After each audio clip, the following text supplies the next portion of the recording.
Good afternoon and welcome back to sunny Cornwall. So I thought I'd really talk you through our awning slash tent that we had, that you will have seen on the previous video. It is an Outdoor Revolution and it is a Movelite Cayman Cacos. Okay, so this is a large family drive-away awning. And I thought I'd talk you through the good points, the bad points from my perspective, having had it a little bit of time. We got this just before Glastonbury last year, so 2016 model. It's a fiberglass pole one. It's not one of the air ones. We'd love to have an air tent. We didn't have the money. It's certainly an upgrade we would like to aspire to, and right at the moment I am considering it, but I will explain a little bit more about that as we go. So here is the tent. It's up in the garden. The reason it's up here basically is because after Leo it was pretty wet and it was pretty muddy, so we brought it back, we hosed it down, I put it up hoping to dry it out, and basically it's rained ever since. So we've had a week and it's been up in the garden for a week.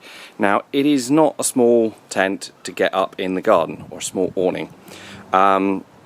You know, that is about 6 meters long. It's about something like 3.5, 4 meters wide. You can check the full specs. I'll put a link in the descriptions below if you're interested.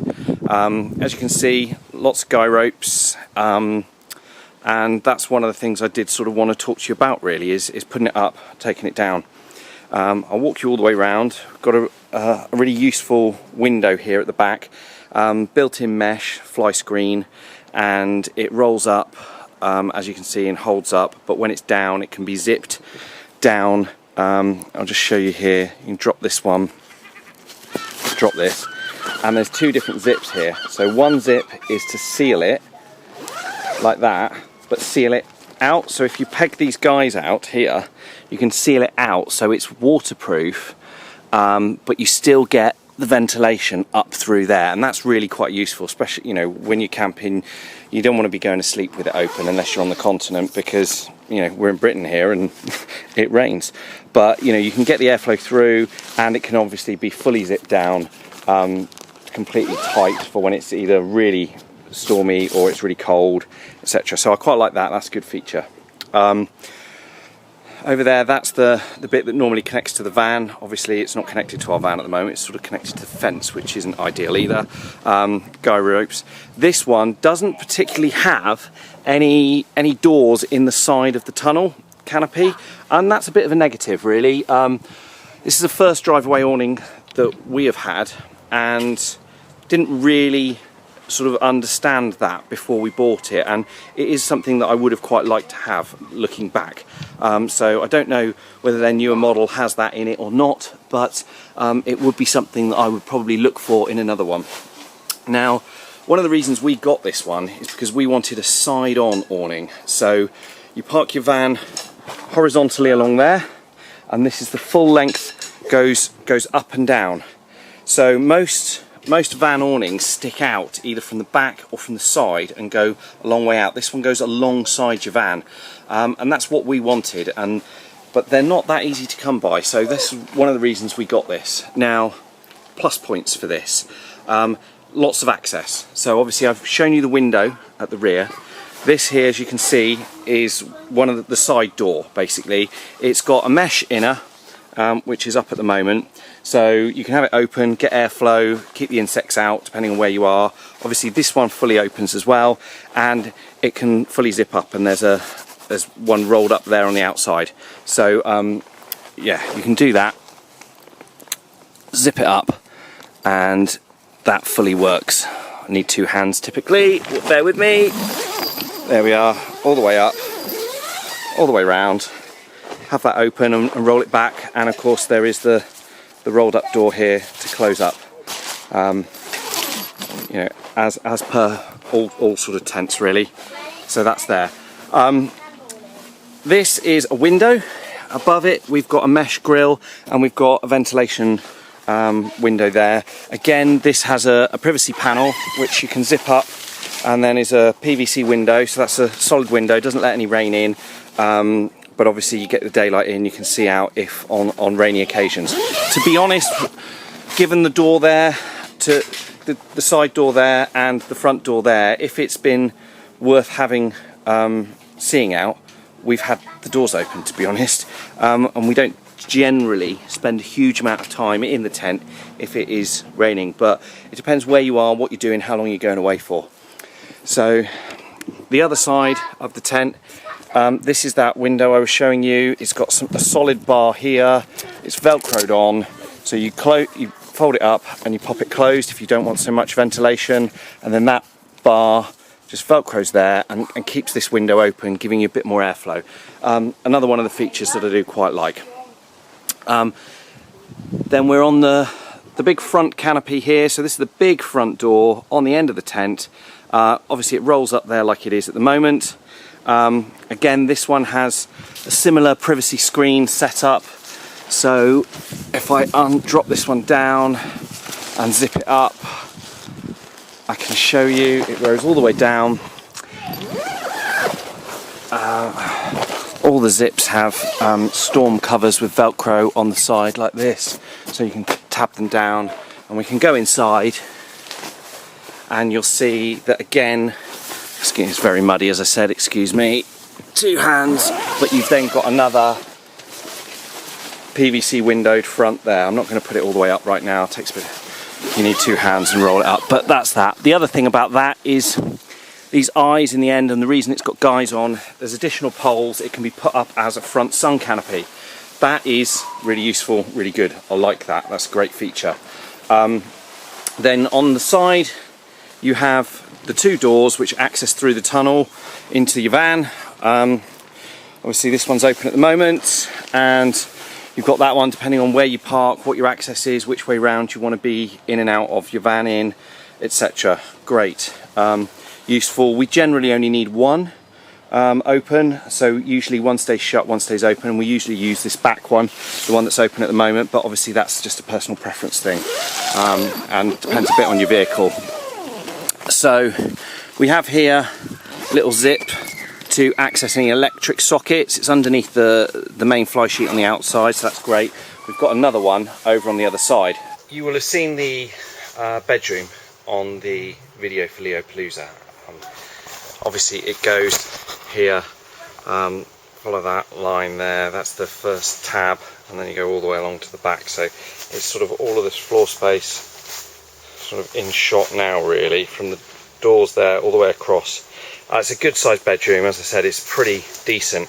The only criticism of the bedroom really is that it comes with a dividing sheet to split it into 2 rooms, left and right, down the centre line, but that's just held in by these standard tabs that you get, you know, the ones that look like this, that hook it top on the 4 corners, and realistically in a tent that doesn't give you any privacy from the other people.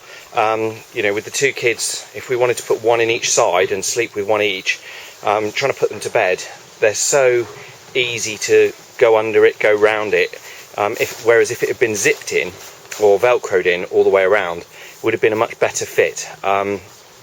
It's a minor thing, and to be honest, most of the time we don't bother with it, with the divider, we just have it as one big room. Whether or not that's because the divider isn't good, or whether or not it's just what we choose to do, I'm not really sure. I think we might have used the divider a bit more if it was a bit more substantial to, not the fabric, but the actual join.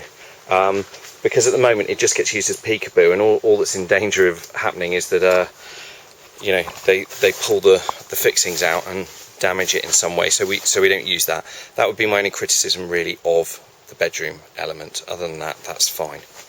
Now there are a few negatives to this tent, I'll be honest. There's a few things that I don't like, and I'm just going to talk you through those now, because I think, you know, when you're buying a tent, especially a big one like this, it's a big investment, and you know, you really want to know what you're getting yourself in for. It's the first one we've had, we've learnt a lot from having it. I probably would buy it again, to be honest with you, but there's definitely things that I would have liked to have known beforehand. So the first one I think really is the lack of any exterior canopy to the doors. Now obviously when the front door, this one here, is up as a sunshade, it's great and it works really well. However, it's not then that you need this canopy. I'm talking about having a canopy off the front here, just a little bit, freestanding probably, or maybe on a pole that would go round. I'm not sure how it would work exactly, and I've seen them on a few others and a few more of the modern ones. They're certainly there on the Air versions, and all it means is that because you're on a natural slope, you know, if you look here, the bottom of the tent sticks out above the top. So when you're getting in and out in the rain, you're unzipping and coming in, and you've got a piece of floor here where I'm stood, which is open to the elements, and it is getting wet. Wait there, boys. And that isn't ideal. It really needs something else there, because you're tracking a lot of water in. And I know there's always going to be moments when you do, but it really, really does make quite a big difference. You can see down here sort of the mess we've had to tidy up after Leo from just going in and out of that door primarily, and similarly but less so over here in the door where we were going to and from the van. So that to me is a negative. Another, and this is quite a big negative for me, is the mechanism for maintaining the waterproof hydrostatic head level with the doors. Now I'm going to show you it over here. Basically what you've got is you've got the hydrostatic head here up the side, and the side, you know, I can't remember what it is on here, 5,000, 6,000, something like that. Really good hydrostatic head level, so that you've got nice good waterproofingness from your bottom base layer here up to your fabric layer, and that's good. And it's a good level. But when it comes to the doors, obviously you've got to be able to get in and out, and you open them, and because they're fully opening doors, and this is a, you know, a big old tent, they don't want you to be tripping over, which I can understand and is a fair enough point. But so what they've done is they've created this little mechanism here. So you basically, it's just your standard eye and tab where you pop one through the other and it hooks up, and it stays up. And you can open them up, and then it flattens down like this, so that you've got a flat piece that's flush to the floor. There's another one at this end, and you know, you undo this tab, and you'll see, and then that's that. And that's so that you don't trip over. And when it's down and it's sunny and it's dry, it's great. You know, it's a brilliant feature. My first thought was, that's great, I'm not going to trip over that. However, when you go somewhere and it's raining and there's a bit of a breeze, and let's face it, not all campsites are 100% level with, sorry, that's the kids, with 100% perfect pitching every time. You know, you're pitching in the wind, you're pitching in the rain, you're pitching on a slope. And you don't get it set 100% of the time perfectly. You know, you get pulls and tight bits and loose bits, as you will with any tent. And that means that you end up with these front panels bagging in the wind. And when that happens, you end up with a real problem, because overnight, I'll just set this up over here a second and see if I can show you what I mean.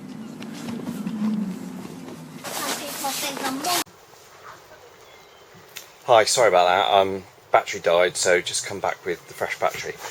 Anyway, actually a camera swap, but so what I was talking about was the hydrostatic head and the door flaps. Now, I'll be honest with you, my poles aren't the best at the moment. I've broken a couple of them. They do need replacing, so it isn't up as well as it should be, but I could still show you quite easily what I mean by this.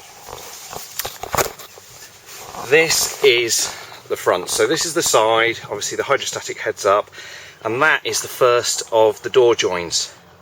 It's done up, and then this is practically flat on the floor, even up to the second one, and then it goes round. And what you find is that you end up with water blowing in, because this bit here does flatten down, and you end up with water blowing in the night. We did at the festival at Leopalooza, and you know, we have had it before, and it, you know, it doesn't make for great camping when you can't keep the elements out, really.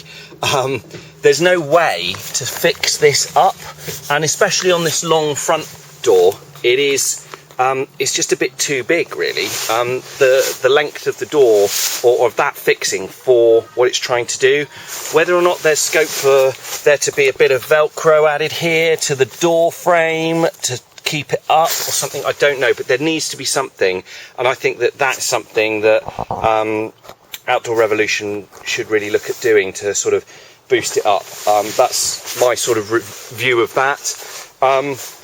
You know, obviously that one down there isn't hooked up at the moment. The side ones definitely aren't as bad, but I found that we end up putting something pushed up to here, like one of our camping boxes, up to the edge to try and stand this up.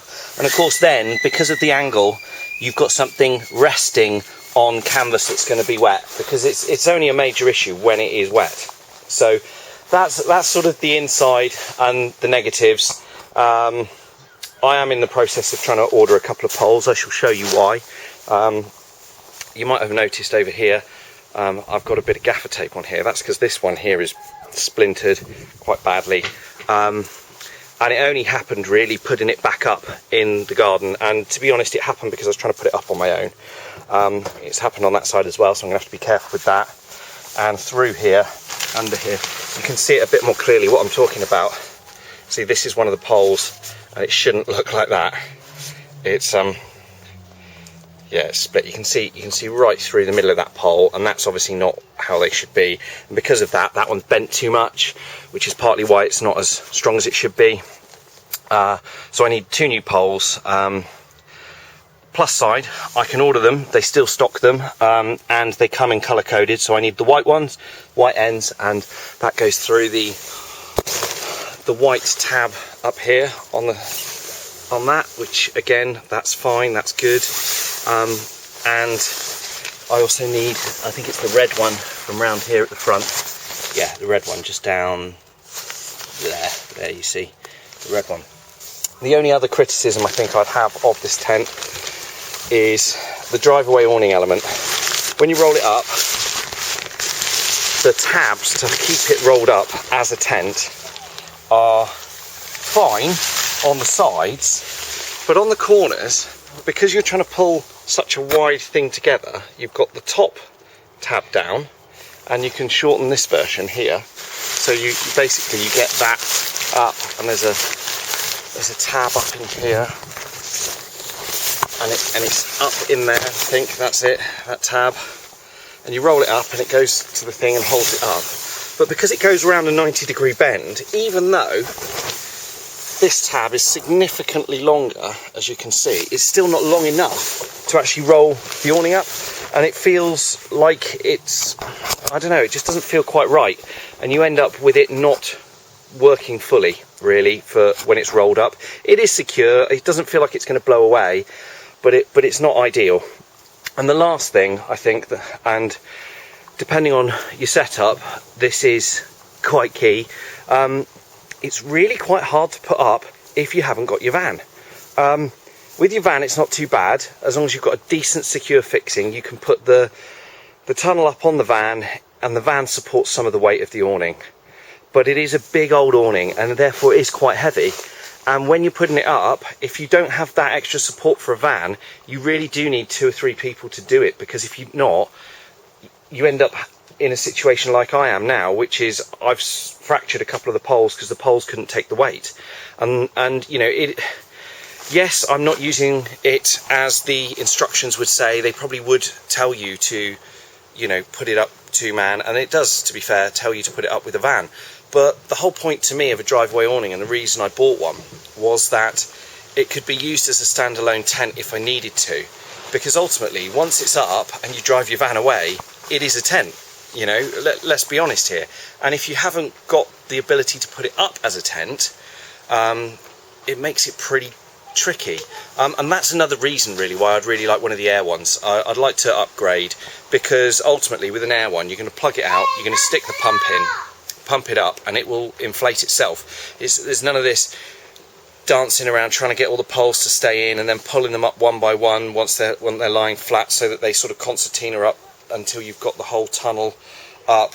You know, they will just go up as they go. I didn't help myself, because when I was trying to put the tent up to dry out, of course it was wet, and then the top and the bottom were sort of slicking together. So that wasn't ideal, and you know, I hold my hands up to that.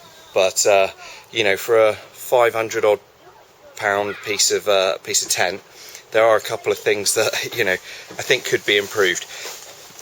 The other one, at night, you've got lots of different hooks. You've got a hook up here, which is just in front of where the bedroom hangs, and in effect the equivalent one back here inside the bedroom.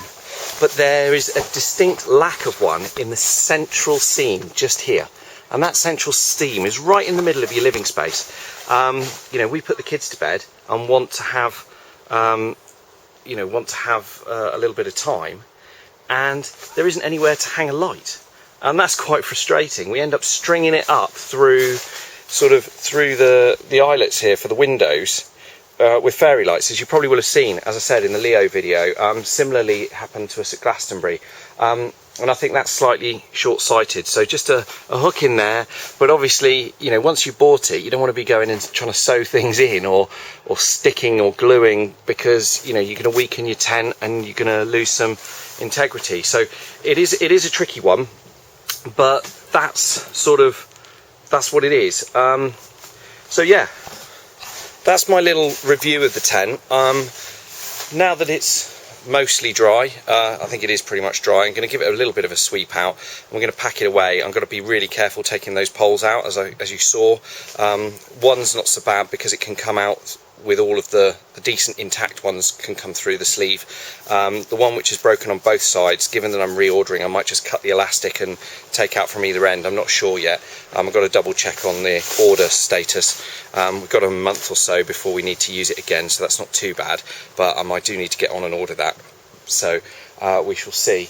But yeah, overall, my summary of this: it's a good tent, it's a good awning, it's got a lot of decent space, most of the features are good, lacking in a few minor details for me that would really like top it off.